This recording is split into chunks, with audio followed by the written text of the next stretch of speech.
حکومت وقت پر بیٹھا ہوا درندہ یہ بتانے کی کوشش کر رہا ہے کہ میں اپنے دیش میں رہنے والے مسلمانوں کا حامی نہیں ہوں، ان کا دشمن ہوں. یہ بتانے کی کوشش کیا انہوں نے. اب ایسے حالات میں مجھے بتاؤ، میں جب باتیں کرتا ہوں تو لوگوں کو ایسا لگتا ہے کہ یہ بہت سخت باتیں ہیں، تم ابھی بھی اس کو سخت کہو گے؟ چند دنوں کے بعد یہ بولنے والے بھی تمہارے مجمع میں نہیں رہیں گے، اس لیے کہ حکومت نے آج اتنا دبا دیا ہے، اتنا سخت کر دیا ہے. خود میرے اوپر جگہ جگہ سے انہوں نے کیس ڈالے ہیں، الگ الگ طریقے سے گھیرنے کی کوششیں کی ہیں. یہ مت سمجھنا میں جب تک آپ کے سامنے ہوں آزاد ہوں، میں اپنے نبی کی عظمت پر پہرا دیتا رہوں گا. جو کچھ بھی مجھ سے بن سکے میں کرنے کی کوشش کرتا رہوں گا. عزیزان گرامی وقار، مجھے میرا انجام معلوم ہے. ظاہر سی بات ہے میں آگ سے کھیل رہا ہوں. 8 دن پہلے ایک مولانا صاحب نے مجھ سے کہا آپ کی تقریریں ہم سن رہے ہیں لیکن آپ آگ سے کھیل رہے ہیں، اپنی زندگی کی فکر کرو. تمہیں ایسے کیس میں اندر ڈال دیا جائے گا کہ تمہاری ضمانت بھی نہیں ہوگی. مجھے ایک مولانا صاحب نے کہا، میں نے جواباً یہی کہا، اس طرح بھیڑیے اور کتے کی طرح آزاد جینے سے بہتر ہے کہ میں جیل کے اندر بیٹھ جاؤں تاکہ میں کل قیامت کے دن نبی کو منہ تو دکھا سکوں. اگر رسول کریم صلی اللہ تعالی علیہ وسلم نے سوال کر لیا، جب تیرے ملک میں اور جہاں تو رہ رہا تھا مجھے گالیاں دی جا رہی تھی اور تو اپنے ٹھاٹ باٹ اور شان کے ساتھ گھوم رہا تھا، ہم میں سے کسی کے پاس جواب نہیں ہوگا. بلکہ میں تو اس فکر میں رہتا ہوں کہ پتہ نہیں قبر میں رکھنے کے بعد اگر حضور تشریف لائیں تو ہم چہرہ ملا پائیں گے کہ نہیں ملا پائیں گے. کہیں میرے آقا یہ سوال نہ کر لیں تو اسی ملک سے آ رہا ہے جہاں میرے اوپر فلم بنائی جا رہی تھی. اسی ملک میں ہم، جس ہندوستان میں ہم ہیں، اسی ملک میں میرے نبی کی شان میں توہین آمیز فلم بنانے کا اعلان ہوا. اس کا ٹریلر یوٹیوب پہ ڈال بھی دیا گیا، رنگیلا رسول. کیا یہ ہم سب کو نہیں معلوم؟ میرے نبی کو رنگیلا کہہ کر کے فلم بنانے کا اعلان تک کر دیا گیا. 25 کروڑ مسلمان، ان میں بہتوں کے لیڈر بھی ہیں، بہت سارے سیاست میں بھی ہیں، لیکن ان کو کفار و مشرکین کی گود میں بیٹھنے کے علاوہ کوئی کام نہیں ہے. ان کی ہاں میں ہاں ملاتے ہوئے رہ گئے، مگر میری نبی کی عظمت پر کوئی بات کرنے والا نہیں آیا. اکا دکا ہوں گے الا ماشاء اللہ، میں سب کی بات نہیں کر رہا ہوں، لیکن یاد رکھنا اب اللہ ہم پر ذلت کو مقرر کر دے گا. یہ میرا میسج یاد رکھنا. وجہ یہ ہے کہ تم نے اپنی زندگی کو اہمیت دے دی، نبی کی ذات کو کوئی اہمیت نہیں دیتے ہو. تمہارے اوپر اگر کچھ ہو جائے تو تم آسمان سر پر اٹھا لیتے ہو، لیکن رسول پاک کی ذات کے لیے تم میں سے کوئی کھڑے ہونے کو تیار نہیں ہوتا. میرا یہ پیغام سارے مسلمان سنیں، میں سب تک یہ بات پہنچا رہا ہوں. اقبال نے سچ کہا، بمصطفیٰ برساں خیش کے دی ہم اوست، گر بہ نہ رسیدی تمام بول حبیس. اے بندے تو اپنے آپ کو رسول تک پہنچا لے، یہی دین ہے پورا تیرا. اور اگر تو ان کی ذات میں سیریس نہیں ہوا تو تجھ میں اور ابو لہب میں کوئی فرق نہیں رہ گیا. ابو لہب کی زندگی گزارنا چاہتے ہو؟ ابو لہب کی طرح جینا چاہتے ہو؟ عزیزان گرامی وقار، رسول کریم صلی اللہ تعالی علیہ وسلم کی جب جب بات آئی ہے قرآن میں، میرا رب کس طرح دفاع کر رہا ہے. آپ کو حیرت ہونی چاہیے. ایک مکہ والوں نے جب یہ کہا ودع رب محمد محمدا، محمد کے رب نے محمد کو چھوڑ دیا، اس لیے کہ 15 دن تک کوئی آیت نازل نہیں ہوئی تھی. 15 دن تک قرآن کی کوئی آیت نہیں آئی تھی، تو کافروں نے بات بنانا شروع کر دیا کہ محمد کے رب نے محمد کو چھوڑ دیا. جانتے ہو یہ میرے رب کو گوارا نہیں ہوئی بات. جواب میں پوری سورہ نازل فرما دی، وَالضُّحَىٰ وَاللَّيْلِ إِذَا سَجَىٰ مَا وَدَّعَكَ رَبُّكَ وَمَا قَلَىٰ. میرے نبی کے چہرے کی قسم، چہرے وَالضُّحَىٰ کی قسم جو صبح کے سورج کی طرح چمکتا ہے ان کی زلفوں کی قسم، ما ودعک ربک وما قلا، اے نبی نہ آپ کے رب نے آپ کو چھوڑا ہے اور نہ کچھ کم کیا ہے، وللآخرۃ خیر لک من الاولی، بلکہ اے رسول آپ کی ہر آنے والی گھڑی اللہ نے پہلے سے بہتر بنائی ہے۔ اللہ دفاع کر رہا ہے، ڈیفنس کر رہا ہے۔ تم اگر کوئی بھی بولو گے، قرآن کی آیت نازل ہوگی، لوگوں نے کہا نبی کے بیٹے کے انتقال کے بعد ان کی اب نسل کٹ گئی، ابتر ہیں اب یہ، ابتر کہتے ہیں جس کی نسل کٹ گئی۔ حضور کو جب کسی نے تانا مارا تو اللہ نے آیت نازل کی، بلکہ پوری سورہ، انا اعطیناک الکوثر فصل لربک وانحر ان شانئک هو الابتر، اے نبی ہم نے تو آپ کو کوثر عطا کیا ہے، خیر کثیر عطا کیا ہے، آپ اٹھیں اپنے رب کی عبادت کریں، قربانیاں کریں۔ اور آپ کو جس نے دشمن نے کہا کٹی ہوئی نسل، اللہ فرماتا ہے ان شانئک هو الابتر، اے محبوب آپ کا دشمن کٹی ہوئی نسل کا ہے، آپ نہیں۔ اور میرے مولا نے سچ فرمایا، پوری دنیا کے خطے میں گھوم کر کے دیکھ لو، ہر علاقے میں سادات کہیں نہ کہیں نظر آئی جائیں گے، میرے نبی کی آل ہر جگہ ہے۔ لیکن بتاؤ ابو لہب کا بیٹا کہاں ہے آج؟ اس کی اولاد کہاں ہے جس نے کہا تھا حضور کو کہ ان کی نسل کٹ گئی؟ جب جب میرے نبی کونین صلی اللہ علیہ وسلم پر کسی نے انگلی اٹھائی، اللہ تعالیٰ نے فوراً آیت نازل کر دی۔ ابو لہب نے کہا تھا حضور نے جب سب کو جمع کیا، کہا میں اللہ کا آخری رسول ہوں، اللہ ایک ہے، تم سب یہ بتوں کو چھوڑ دو۔ اس نے کھڑے ہو کر کے کہا تھا تبن لک یا محمد، اے محمد تمہارے ہاتھ برباد ہو جائیں، معاذ اللہ، کیا تم نے اس لیے ہم کو جمع کیا؟ یہ کہہ کر کے نکلا، پہلی گالی دیا تھا اس نے حضور کو۔ اس وقت تک کسی نے بھی برے جملے نہیں کہے تھے، کیونکہ 40 سال تک حضور کے اخلاق پر کوئی بات کرنے والا نہیں تھا۔ پہلی مرتبہ ابو لہب نے جب یہ کہا تبن لک یا محمد، معاذ اللہ رب العالمین، اے محمد تمہارے ہاتھ خراب ہو جائیں، فلاں ہو جائیں، معاذ اللہ۔ جانتے ہو رب تعالیٰ خاموش نہیں، اللہ نے پوری سورہ نازل کر دی، تبت یدا ابی لہب و تب، ابو لہب کے دونوں ہاتھ برباد ہو جائیں، ہمیشہ کے لیے تہس نہس ہو جائیں، اور پوری سورہ اس کی مذمت میں نازل کر دی۔ ایک بار ابو لہب نے میرے نبی سے کہا ہوگا، لیکن رب نے قرآن میں اتار کر کے کروڑوں مسلمانوں کی زبان سے اس کی مذمت کرائی، اور قیامت تک کرتے رہیں گے، جب جب تبت یدا پڑھتے رہیں گے ابو لہب پر لعنت ہوتی رہے گی۔ یہ میرے نبی کی عظمت کو قرآن نے یوں کہا ہے، جب کبھی کوئی گالی دے اللہ رب العزت ڈیفنس میں آ گیا، رب تبارک و تعالی دفاع میں آ گیا۔ ایک بات یاد رکھنا، جو نبی کی عزت اور عظمت پر پہرا دینے کے لیے کھڑا ہوتا ہے وہ اپنے رب کی سنت پر کھڑا ہو رہا ہے، وہ اپنے مولا کی سنت پر آ رہا ہے کہ اللہ تعالیٰ گوارا نہیں کرتا اپنے نبی کی شان میں توہین، میں تو امتی ہوں کیسے برداشت کروں۔ مجھے وہ بات یاد آتی حضرت خباب رضی اللہ تعالیٰ عنہ، اللہ مکہ مکرمہ کے ظالموں نے گھیر کر کے ایک صحابی کو سولی پر چڑھا دیا تھا، سارے لوگ جمع تھے، پتھر مار رہے تھے، اور جب باندھا گیا ان کو کھمبے سے تو ان کے ناخنوں کو پکڑ سے کھینچا، ان کی ناک کو کاٹا، کان کو کاٹا، ہونٹ کاٹے، مسلا کر دیا، ان کی آنکھوں میں سلائیاں پھیر دیں، اور اس کے بعد کسی نے پکار کر کہا اے خباب، اے خبیب، کیا ہی اچھا ہوتا کہ تمہاری جگہ محمد ہوتے اور تم آرام کر رہے ہوتے، انہی کی وجہ سے تو تم یہاں تک پہنچے ہو، اتنی سزا ہو رہی ہے، سب کٹ گیا ہے، خون جاری ہے، مجال ہے کہ وہ سن کر کے خاموش رہے ہو۔ اسی سولی کے پھندے پر ہی چلانے لگے اے خبردار میرے نبی کے بارے میں بولنے والوں، میرے جسم کے ٹکڑے ٹکڑے کر لو، میں گوارا کروں گا، میرے نبی کے تلووں میں کانٹا بھی چبھے خباب کو برداشت نہیں ہوگا۔ بمصطفیٰ برساں خیش کے دی ہماؤس، اپنے آپ کو نبی تک پہنچا دو، دین پورا وہی ہے، دین پورا وہی ہے۔ صحابہ نے ہمیں یہی سکھایا ہے۔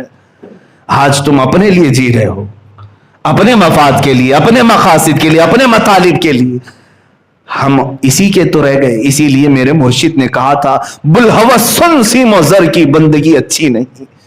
بلحوث کہتے ہیں خواہشات کا پجاری، بلحوث سن سیم و زر کی بندگی اچھی نہیں، ان کے در کی بھیک اچھی، سروری اچھی نہیں. ان کے در کی بھیک لے لو یہ چلے گا، سروری اچھی نہیں. بادشاہ بننے میں تمہیں کیا رہ جائے گا، یہ تاج اچھالے جائیں گے.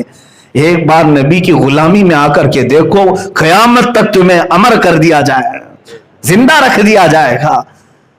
لوگوں کے دلوں میں مولا تعالیٰ تمہاری ایسی عظمت بٹھاتا ہے کہ تم پھر یادوں میں کبھی نہیں مرو گے. ایک بار ان کے ہو کر کے تو دیکھو. اپنے آپ کے لیے جینا، سیلفش ہو کر کے جینا، اس کو چھوڑو. ابھی ماضی میں ہم نے دیکھا پاکستان کی سرزمین پر ایک عاشق رسول کا جنازہ، امیر المجاہدین قبلہ خادم حسین رضوی رحمۃ اللہ علیہ. 8 دن ہوئے ہوں گے، 8-10 دن، پچھلے جمعہ انتقال ہوا. ایک ایسے عالم دین، بڑی سادی زندگی گزارنے والا، صرف 54 سال کی عمر، حافظ قرآن اور ایک مسجد کے امام، بس اس کے علاوہ ان کا کچھ بھی بڑا سٹیٹس نہیں تھا. ایک مدرسے کے مدرس تھے، پڑھاتے تھے. پڑھاتے ہوئے اس کے بعد ہوا یہ کہ مسجد کی نوکری بھی چھوٹ گئی. لوگ کہاں چھوڑتے ہیں، اماموں کے پیچھے تو پڑ ہی جاتے ہیں. کہتے تو ہیں نماز میں پیچھے اس امام کی، نماز پھیرنے کے بعد میں جا کر کے پوری زندگی کے پیچھے پڑ جاتے ہیں. اکثر اماموں کے ساتھ ہے. علامہ خادم حسین رضوی رحمۃ اللہ تعالی علیہ کے ساتھ بھی یہی ہوا. وہ مسجد ان کی چھوٹی ہی، اور اپنے گھر رہے، مدرسہ پڑھاتے رہے.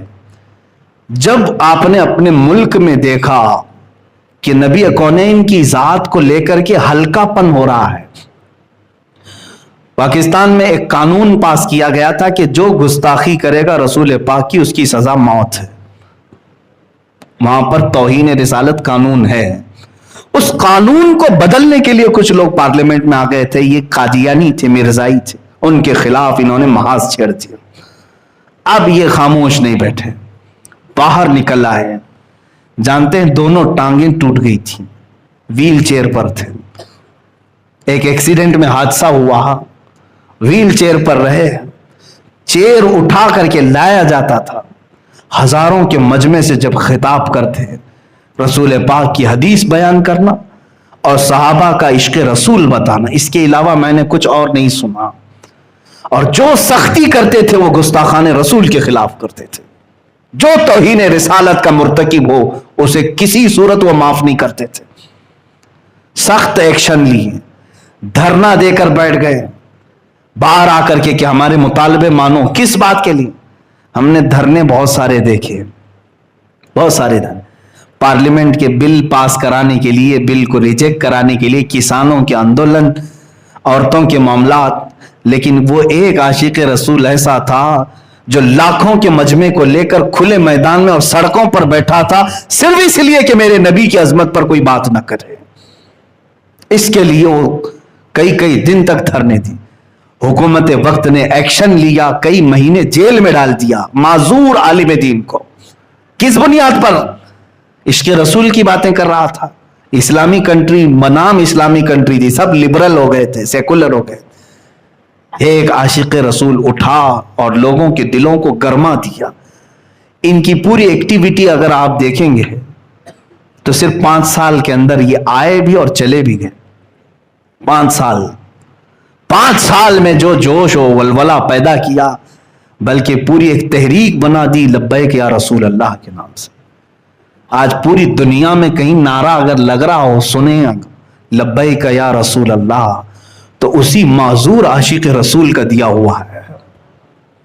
پیر سے معذور ویل چیئر پر بیٹھ کر کے پکارتا تھا لبیک یا رسول اللہ، اے اللہ کے رسول ہم حاضر ہیں اپنی جانیں لے کر کے آپ کے لیے. ان کے غلاموں پر، ان کے شاگردوں پر پولیس نے شیل برسائے، آنسو گیس کے گولے داغے، اور ایک نہیں 50 لوگوں کی جانیں گئی دھرنے میں. یہ نبی کی عظمت کے لیے پھر بھی ڈٹا رہا. جانتے ہیں آخری وقت، یہ 8 دن پہلے 104 ڈگری بخار ہے اور نومبر کی ٹھنڈیاں ہیں. سخت ٹھنڈی میں بھی پتلی سی چادر لے کر کے ویل چیئر پر وہ میدان میں آ گئے. ڈاکٹروں نے کہا تھا اتنا بخار ہے آپ کو ہوا نہ لگے، انہوں نے یہ کہا کہ اگر نبی کونین نے مجھے سوال کر لیا کہ میرے سارے غلام میدان میں تھے، تو گھر میں کیوں بیٹھا تھا، تو میں اپنے لنگڑے پن کا عذر نہیں پیش کر سکوں گا، مجھے جانا ہے۔ آ بھی گئے، بخار سر پہ چڑھ گیا، اسی دھرنے کے بعد واپس آئے، اور جب انہوں نے یہ دیکھا کہ فرانس میں گستاخی ہوئی اور ہمارے ملک کی طرف سے کوئی ایکشن نہیں لیا گیا، اسی غم میں وہ اس دنیا سے چلے گئے۔ لیکن میں نے دیکھا، محسوس کیا ان کا خاندان کیا تھا۔ وہ ایک عام گھر میں پیدا ہوئے تھے، عام گھرانہ، دینی گھرانہ تھا، لیکن باپ کوئی سجادہ نشین یا پیر نہیں تھے، کوئی خانقاہ سے نہیں، مزدوری کرنے والے ایک عام انسان کے گھر میں پیدا ہوئے، حافظ قرآن بنے، عالم دین بنے، اور دین کی حفاظت کے لیے کھڑے ہوئے، اور پیر ٹوٹ گئے تو ویل چیئر پر آیا۔ اور اس کے بعد میں نے دیکھا میرے نبی سے وفا کرنے والے کے ساتھ اللہ کیا انعام دیتا ہے۔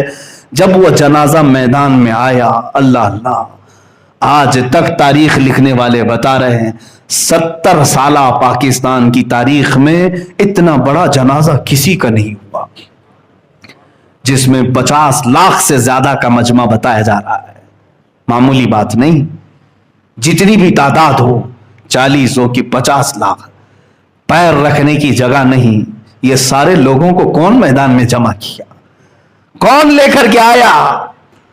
کیا ان کو کسی الیکشن میں ٹھہرنے والا امیدوار پیسوں پر جمع کیا تھا؟ ارے اس جنازے کو جب لایا گیا تو 48 گھنٹے کے بعد لایا گیا تھا، 48 گھنٹے انتقال ہونے کے 48 گھنٹے کے بعد۔ اور مجھے ان کے قریبی شاگرد نے آج خبر دی کہ حضرت ہم نے اس غلام رسول کی زندگی کو دیکھا، 48 گھنٹے بغیر برف، بغیر فریج کے رکھا گیا تھا، اور جب جنازہ لے کر کے ہم اٹھے ہیں 48 گھنٹے تک نہ ہم نے ناک میں روئی رکھی نہ کانوں میں روئی رکھی تھی۔ کوئی بھی انتقال کر جائے تو ناک اور کان اس لیے بند کرتے ہیں کہ ہوا اندر جاتی ہے، پیٹ پھول جاتا ہے، جسم پھول جاتا ہے۔ 48 گھنٹے کے بعد بھی وہ عاشق رسول جا رہا تھا تو ایسے جیسے کہ آرام سے سویا ہوا دولہا جا رہا ہو، جسے شان سے لے جایا گیا اور میرے عزیزوں قبر میں اتارا گیا۔ موت اس کی جس کا کرے زمانہ افسوس، یوں تو یہاں سبھی آئے ہیں مرنے کے لیے۔ میں نے یہ محسوس کیا، جو زندگی اپنی میرے نبی کے لیے وار دے، میرے آقا اسے ضائع نہیں ہونے دیتے، پھر اس کو سارے لوگوں کے دلوں کا بادشاہ بنا دیا جاتا ہے۔ اگرچہ وہ معذور ہو لیکن لاکھوں قدموں والے اس کی جان پر قربان ہو۔ بڑے بڑے پیر، بڑے بڑے آستانے وہاں تک نہیں پہنچ سکے جو ایک عاشق رسول کھڑا ہوا تھا اپنی معذوری میں۔ عزیزان گرامی وقار، میں پھر اسی بات پر اپنا اختتام کرتا ہوں۔ اقبال نے سچ کہا، بمصطفیٰ برساں خیش کے دی ہماؤس، اپنے آپ کو رسول تک پہنچا دو کہ دین پورا یہی ہے۔ اگر بہو نہ رسیدی تمام ابو لہبی، اگر ان تک تم نہیں پہنچ سکے تو تجھ میں اور ابو لہب میں کچھ فرق نہیں رہے گا۔ آج جو حالات ہمارے ہیں، ابو لہب کی طرح جینے کے لیے ہم تیار ہو گئے؟ میرے نبی کو کوسا جائے، میرے نبی کی زوجہ مطہرہ عائشہ صدیقہ کو معاذ اللہ زانیہ کہا جائے، اس وقت تک اگر ہمارے کان سلامت رہے، ہمارا جسم صحیح سلامت باقی رہا، تو اس کا مطلب ہے کہ ہمارے سے سخت سوال ہونے والے ہیں۔ تیار رہنا، کسی کا عذر قبول نہیں کیا جائے گا، حتیٰ کہ میرا بھی، میں اپنے لیے بھی کہہ رہا ہوں، عذر نہیں قبول کرے گا رب تعالیٰ۔ اگر تم یہ کہو کہ مولا میں مجبور تھا، میں کمزور تھا، تو رسول پاک تمہیں بتا دیں گے میں تو تجھ تک دین پہنچانے کے لیے اپنے ننھے بچے بھی قربان کر دیے۔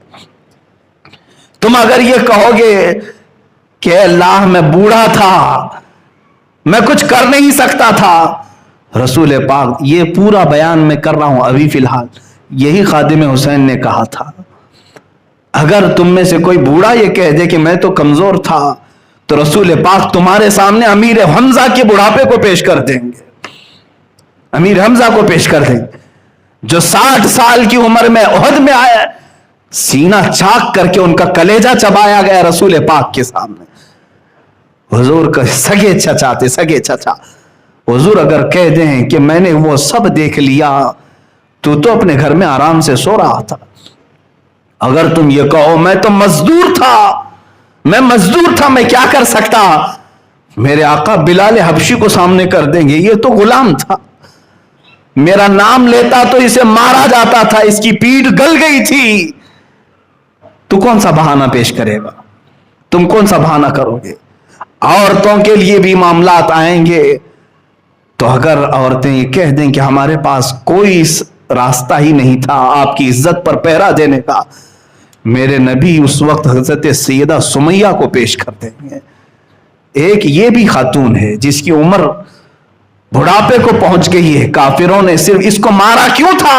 اس لیے کہ نبی کی بات کرتی تھی، حضور اکرم صلی اللہ علیہ وسلم کی محبت کی بات کرتی تھی. مکہ والوں نے سیدہ سمیہ کو یوں ہی نہیں مارا بلکہ ان کے ہاتھ اور پیر کو گھوڑے کے چاروں پیروں سے باندھ کر کے دوڑایا تھا. سمیہ کو دوڑایا گیا تھا گھوڑے کے پیروں سے باندھ کر کے، پھر ابو جہل نے ان کی شرمگاہ پر نیزہ مار کے شہید کیا تھا. میرے آقا اگر سیدہ سمیہ کو پیش کرتے تو کیا بہانہ ہمارے پاس رہے گا؟ کوئی عذر ہے ہمارے پاس تو بتاؤ. اگر تم یہ کہو کہ میں جوان تھا، ابھی شادی ہوئی، میرے آقا حضرت حنظلہ کو پیش کر دیں گے. یہ حنظلہ ہے، آج شادی کیا ہے، آج سہاگ رات تھی، بس نبی کی بات کانوں میں آ گئی کہ کوئی دشمن میرے نبی پر حملہ کر رہے ہیں. اپنی بیوی سے کہا اے شریک حیات الوداع، میں جا رہا ہوں، زندگی باقی رہی تو ملاقات ہوگی ورنہ قیامت میں ہم ملیں گے. نکل گئے. غسل کی حاجت تھی اپنی بیوی سے اٹھنے کے بعد، غسل تک نہیں کیا حنظلہ نے، احد میں شریک ہو گئے اور دوسرے دن دیکھا گیا تو ان کی شہادت بھی ہو چکی تھی، انتقال بھی ہو. اگر جوانوں تم کہو گے کہ ابھی شادی ہو رہی تھی اس لیے میں نے کوئی ایکشن نہیں لیا، نبی کونین تمہارے سامنے حنظلہ کو پیش کر دیں گے. اس کی تو آج ہی شادی ہوئی تھی. عبداللہ اسود وہ صحابی ہیں جن کو حضرت عثمان غنی نے شادی کے لیے پیسے